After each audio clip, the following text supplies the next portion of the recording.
all of us are Arjuns, caught in their own flesh, in their blood, in their tears, in their emotions, in their past. And being caught, we forget what our dharma is. As long as Arjun lives within us, we will continue to need Krishna. Therefore, Bhagavad Gita is immortal.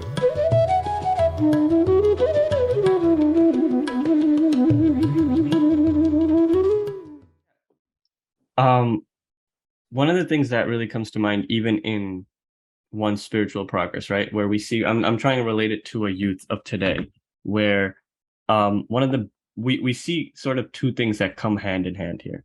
At least in my perspective, there's one where we are heavy on mental health these days, right? The importance of taking care of oneself, whether that be in a emotional well-being, whether that be in a spiritual sense. And on the other side, there's ambition. Youthfulness, I mean, means ambition in itself, the amount of energy, but at the same time, there's go get it, start your own business, start this own, this new idea, take it and launch it, put all your mind, heart into it. When you're a sadhak, when you're a seeker, how does one balance detachment, vairagya, and ambition? You must be detached to nonsense, and you must be greatly ambitious towards that which matters. Simple. So in terms... So, you cannot have detachment from a thing without firstly seeing its uselessness, its futility. Otherwise, your detachment would just be an exercise in internal suppression. I do not yet know that this is not only useless but actually harmful. I do not know. But I want to be detached. I want to renounce it. How will I do that? I'll do that by putting a heavy load on my heart. And my heart will be yearning all the time. I'll become a thief unto myself. Maybe I'll consume this thing in my dreams then.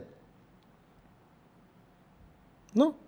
So detachment and right ambition are just two names for deep insight and clear realization.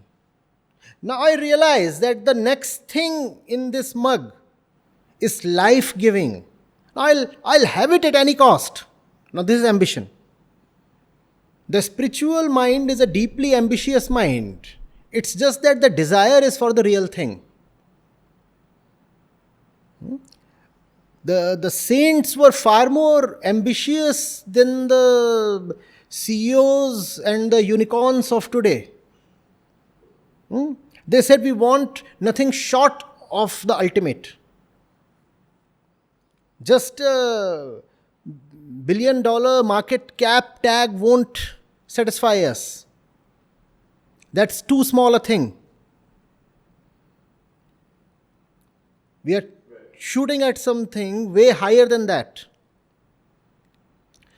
So that requires insight. That first of all requires that you know what is valuable and worthy in life. What is worth obtaining in the first place? Similarly, renunciation requires that you clearly know that a certain thing is toxic for you. And that's the moment when you just drop it. You can't help dropping it. Even if you want to tell yourself to continue holding it, it won't happen. You are asleep and a snake is crawling over your body and you do nothing. The moment you wake up, you can't help putting the snake aside. Or can you? Your hand has been benumbed in some way, using some drug, let's say. So you cannot feel anything. And there's hot burning coal in your palm. Slowly the sensation is now returning to your hand. you can't help throwing the coal away. That's renunciation. Are you getting it? To be ambitious is to realize true beauty in a way that it overpowers you. To be ambitious is to surrender to the truly lovely, beautiful thing and say, now, what else is there to life than to pursue that one thing? Nothing but that one thing. And that's spirituality.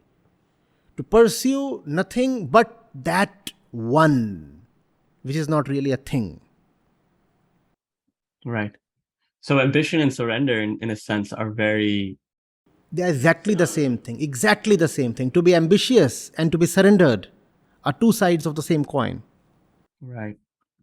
As a follow-up to that, especially, right, where we're talking about surrender, and we're talking about ambition being very similar in that, I'd love to understand even in your own life journey, even in your own spiritual journey, what was the biggest surrendering that you had to take? What was the biggest decision that you had to take where all marbles in, I'm going in? What was that for you? See, again, this in some ways akin to the first question, but I'll be able to point at a few things. First of all, the surrendering is continuous. It is not as if one makes a decision to give up something at one point in time and that's it. That's your redemption or enlightenment. It does not happen that way. One has to continue giving up or rejecting the false at all times. Every 2 months, let's say, just to make it sound more practical.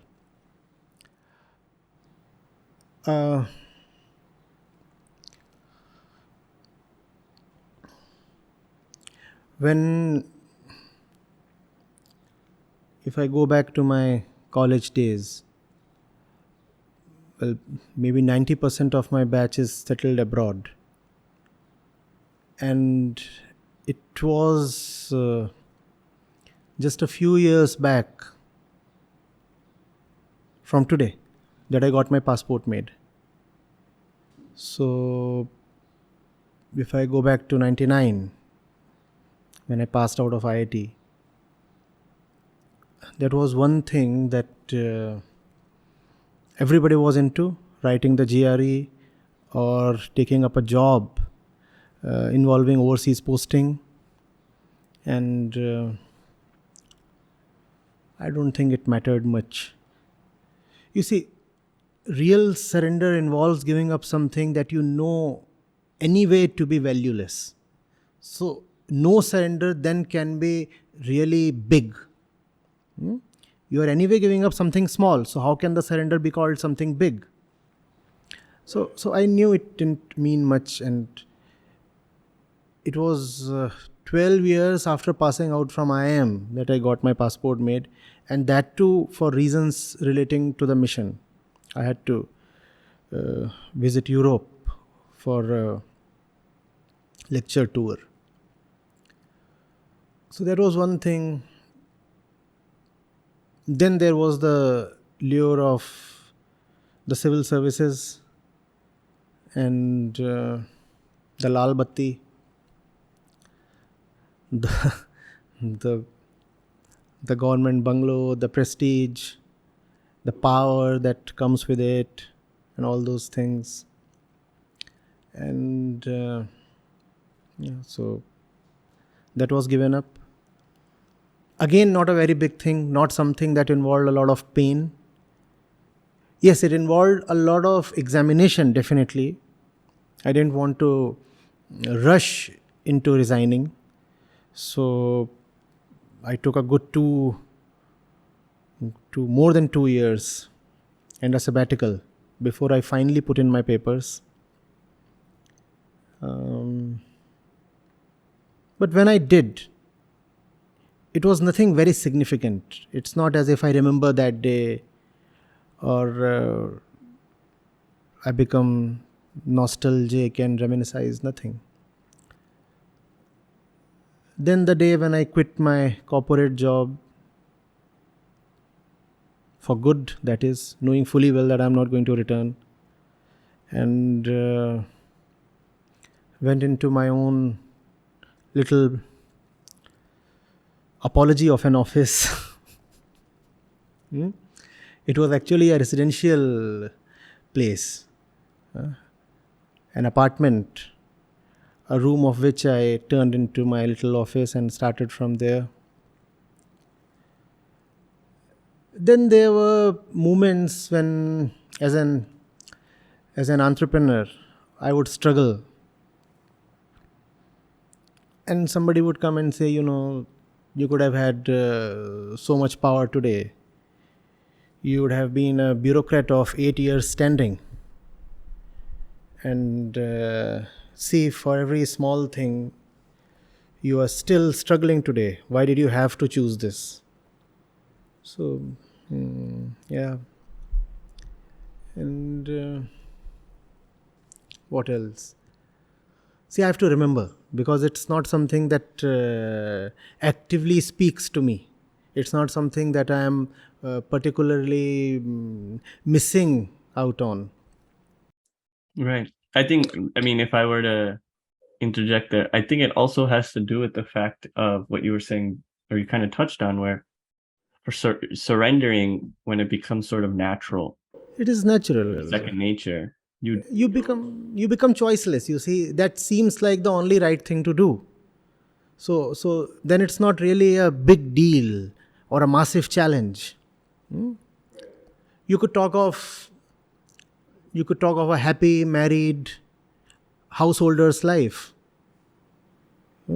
And there are youngsters who come to me, and the moment in the conversation, the possibility of not marrying opens up, I often see the fear on their faces.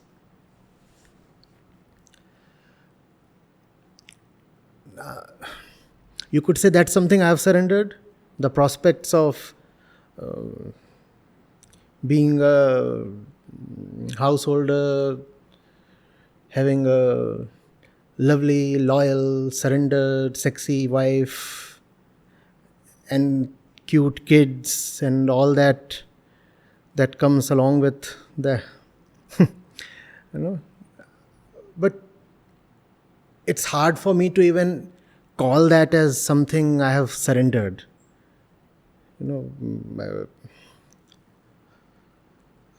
There's dirt on your body. You go and take a bath. You don't say you have surrendered the dirt.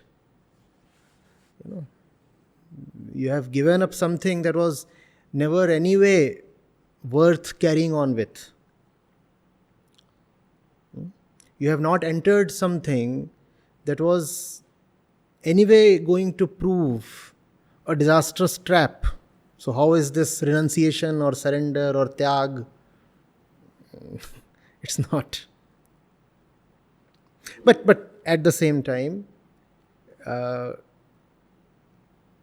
when one starts off, there are times when one would miss all these things. There are times when there would be that inner ache. But one has to just let that last. One has to just let those moments pass. Those things come. We all are human beings, and we all are subject to inner and outer circumstances. So there are times when you even feel like regretting. But those moments should just be absorbed, and then those moments keep getting less and less frequent.